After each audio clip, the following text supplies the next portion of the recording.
major milestone this week, and I had a big birthday, turning 50, and it's been quite sobering and surreal to turn half a century.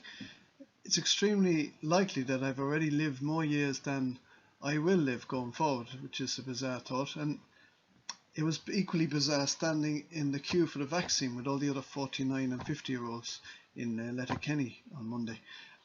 I'm sure I wasn't the only one looking around to see how I compared, if I was worse for wear than all the other people around me.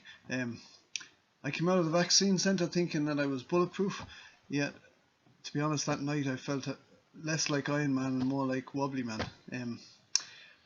All of these recent experiences and reflecting on life's journey has reminded me of a passage that has always brought a great grounding and unearthing in reality, and these are words of wisdom that just ring true for me, and I think they will for you too. They're found in the middle of the Bible in the book of chapter 3 of Ecclesiastes. Let me read some of them. They sound very familiar to you. There is a time for everything and a season for every activity under the heavens. A time to be born and a time to die. A time to plant and a time to uproot.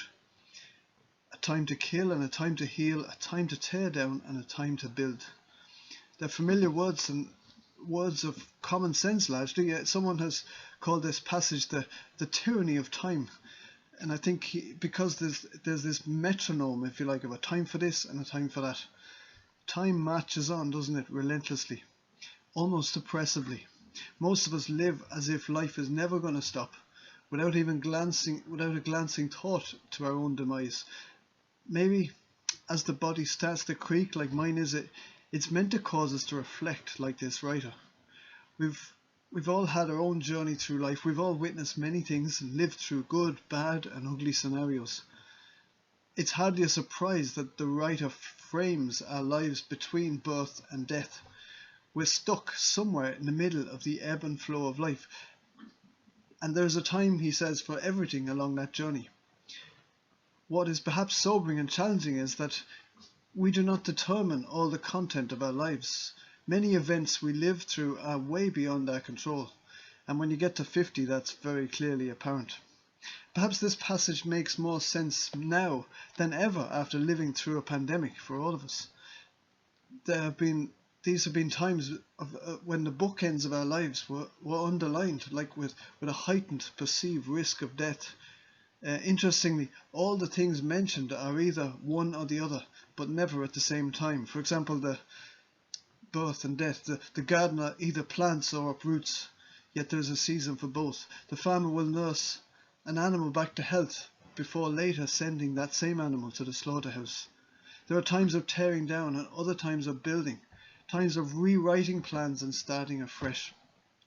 The writer continues in verse 4, he says, a time to weep and a time to laugh, a time to mourn and a time to dance, a time to scatter stones and a time to gather them, a time to embrace and a time to refrain from embracing.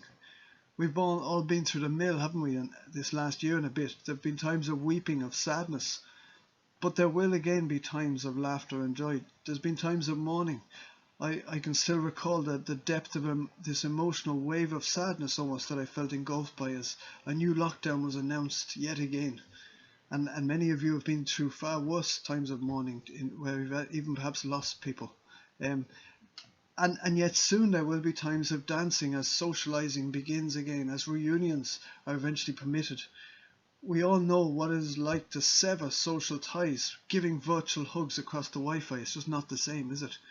We've all done with times of not, we're all finished. We're all done with this, times of not embracing at all. Yet there will be times of embracing.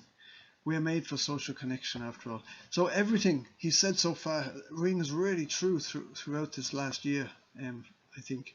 Verse 6, 7 and 8 say this, that we have a time to search and a time to give up, a time to keep and a time to throw away, a time to tear and a time to mend, a time to be silent and a time to speak, a time to love and a time to hate, a time for war and a time for peace. There are many things in there, but there's a time to search for something of value, yet we can't search forever. There comes a time when we must give up. If you're a hoarder, you'll love to keep stuff, but most of us live with someone who loves a good clear out, and both have their place. There is a time to tear and a time to mend. Maybe that's speaking about clothing, or maybe it's speaking about relationships. There have been times this last year when we've had no words. There's been nothing to talk about, no crack, and there's nothing happening anyway. And then we are reuniting and we've loads to say. Along life's journey, there are times to love, there are times to hate, there are times for war and times for peace. And then he says this interesting words at the end of that. He says, what do workers gain from their toil? He says, I have seen the burden God has laid on the human race. You see, he says, in a sense, what he's saying is that time keeps moving. We're not frozen in perfection. Life doesn't work that way. Events happen without our consent. Nothing is permanent. And we have many limitations. Yet it seems that so much of our lives is about us attempting to get a grip of the parameters that affect change around us and minimize any disruption. Yet unfortunately, as the writer has confirmed, change is relentless, and it breaks into our worlds when we least expect it. Change is part of the pattern of the world that God has set in motion. This passage just captures what we know as true. It captures the mood and the rhythms of life as events collide with our micro-universes. One of the writers, DeRoche, says this, that everything in this time-bound, curse-influenced creation bears a level of enigma, meaning that life under the sun is frustratingly perplexing, puzzling, or even incomprehensible, though it still has meaning and significance. The writer continues and he says these couple of verses which are really helpful. He says, God has made everything beautiful in his time. He has also set eternity in the human heart, yet no one can fathom what God has done from beginning to end. I know that there is nothing better for people than to be happy and to do good while they live, that each of them may eat and drink and find satisfaction in all their toil. This is the gift of God. I know that everything God does will endure forever. Nothing can be added to it and nothing taken from it. God does it so that people will fear him. Whenever you're on life's journey, there are moments of beauty to savor. And I think what the writer is saying is don't miss them. Stop and smell the roses. Such precious moments are not to be missed. Fulfillment in work is to be grasped and held on tightly. Enjoy the life along the way, for this is a gift of God. Yet for all our attempts to understand the whole universe and how everything works and fits together, so much is beyond us and will always elude us. Wisdom perhaps begins as this truth dawns on us. One of my favourite writers, John Piper, says this, that in this book, in Ecclesiastes, he says, and he puts it like this, he says, God is God, man is man. One is infinite, one is finite. One is all-knowing and all-governing.